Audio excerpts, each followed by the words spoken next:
Hello, I'm Jeff Reindl, the varsity golf coach here at Lemira High School. This is my 25th season, and I'm very excited for the new year ahead.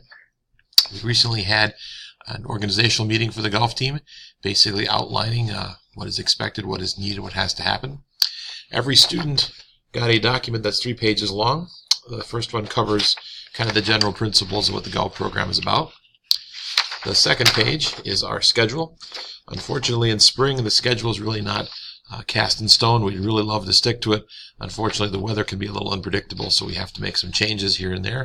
We're always going to update you via text, email, and our website. I also put together a list of frequently asked questions, and I'll get to that in just a moment. First things first, I would invite you to take a look at my website, reindl.weebly.com. There's a tab called LHS Golf. And that pretty much is every connection you're going to need to see what the golf program is about. We have our practices out at the golf course at Camelot, most every day from 3:30 until 6 o'clock. I try to organize the kids to get back to school we leave the course about 5:45, so we're back at school at 6. On meet days, that's a little bit different. Meets start at 3 or 3:30, and typically go to about 7:30, and we're home about 8 o'clock, so it's a little bit longer day then. There are a couple of all-day meets, but we've really trimmed that down because we want the kids to remain in school as much as possible.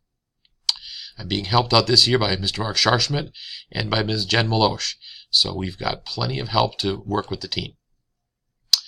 Practices over at Camelot consist of time on the range, time on the course, working on problem areas, strategizing about the course we're going to see next, so maybe emphasizing certain kinds of shots and such.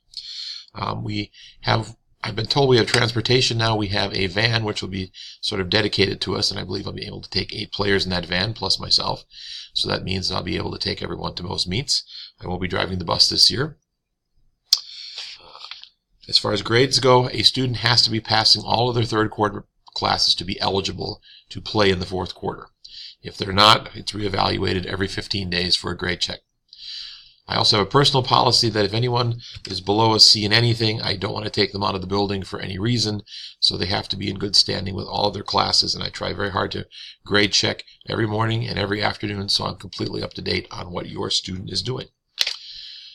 One nifty feature is flywaygolf.com. I started this a long time ago. It was kind of a way to get to know all the coaches and all the kids and parents, and I maintain all the stats in the calendar so you can check any sort of general changes for Flyway Golf. Anything for here, though, is Lemira Golf. And, of course, I post the weather, any kind of updates. This year we had an online clothing store. Buying Lemira clothing is not required, but it is kind of nice to have Lemira gear. And I created an online store with a firm that offered shirts and jackets anywhere from $10 or $12 all the way up to $70, depending on what you wanted to spend. I'd recommend some nice warm clothing, dress in thin layers, and of course gear that keeps you dry, because we often play in rainy, wet, snowy conditions. That's really not unusual. As you can see down the list here, I've tried to highlight the notes that I just showed you here right a few moments ago in my hands. Our schedule, and we have a couple of meets ourselves, things that will occur either here at Camelot in Lemira or maybe in Campbellsport or Kewaskum close by. I also created a list of frequently asked questions. For example, I just explained how grades affect your play. Second of all, what do I wear? If you're playing a meet, you have to wear a collared shirt and you have to wear slacks. You cannot wear jeans of any kind. If you wear proper athletic shorts, that's perfectly fine too. Not cutoffs, not frayed cutoffs. The kind of equipment you need, basically you need a nice set of golf clubs and you need bags. We do have team bags, and those will be for the players who are usually on varsity, so that's 5 or 6 kids. And then there's a consistent group of kids who play on JV meets in the Flyway Conference, and that will be another 3 or 4 of those. We have a number of other things like another packet for scorecard and for rules. We have golf balls for every kid for every meet. We store them here in the garage here in just east of the gym, so it's easily accessible. Everybody's allowed on the team. There have always been some questions if girls are allowed or if freshmen are allowed. Well, sure, everybody's allowed. Now, normally every year we have about 15 to 20 kids, and we want to try and teach and share the game of golf with everybody that we can. Unfortunately, going over the number 20 gets kind of hard. For one thing, the logistics of it at the course make it difficult. There's only so many people you can fit on the range, and there's only so many folks you can get on the course at any one time. As the weather gets nicer, the course obviously gets a lot busier. The other thing is that our friends at the golf course at Camelot really don't like to see us go over 20 very much. I'm a little worried this year. I'm seeing numbers above 40 kids signing up. And a very large number of them have said, hey, I want to learn about the game of golf. I don't know much about it. Might not even have a set of clubs. Those are the kind of kids we really can't help or work with this year. We'll do our best. We'll evaluate everybody the first week. And I hate to use the word cut, but unfortunately we're going to have to direct kids towards a Learn to Golf League that's held over at Camelot. There's also Learn to Golf Junior opportunities in June at both the golf course at Camelot and at Rolling Meadows, and several other area courses as well. So we shall do our best to keep everybody involved. You need to know a couple of things about cancellations. We try very hard to keep our kids safe, and we don't want to put them in unnecessarily dangerous conditions, or dangerous conditions of any kind for that matter.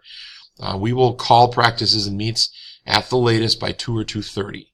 2:30 is kind of the cutoff time for that. The one thing I'm very concerned about is lightning. If there's even a smidge of a potential that there might be some in the distance, we don't hang out in the golf course. I carry an app with me that analyzes static electricity and lightning bolts.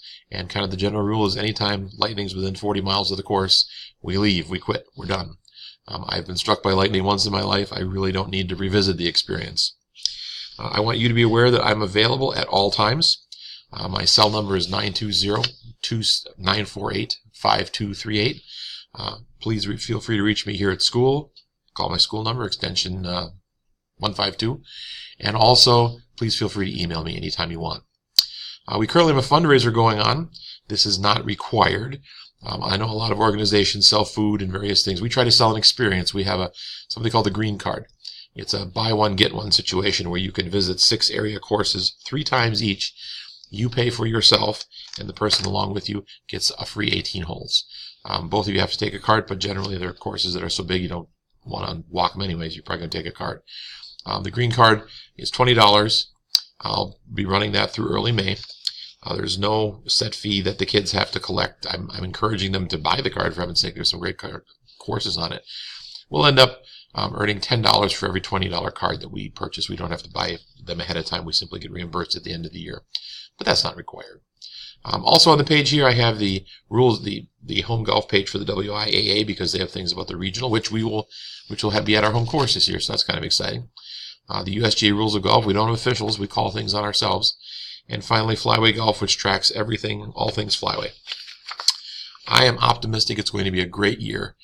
My basic motto is, if kids have fun and they're safe, that is our #1 priorities, or our first priorities. If we manage to do well and enjoy a little success along the way, that's just icing on the cake. So thank you very much for your time, and I hope to see you out in the course. Come out and watch your kids. You can watch players anytime.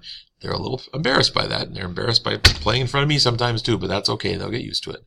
So thank you very much for your time. Have a great year.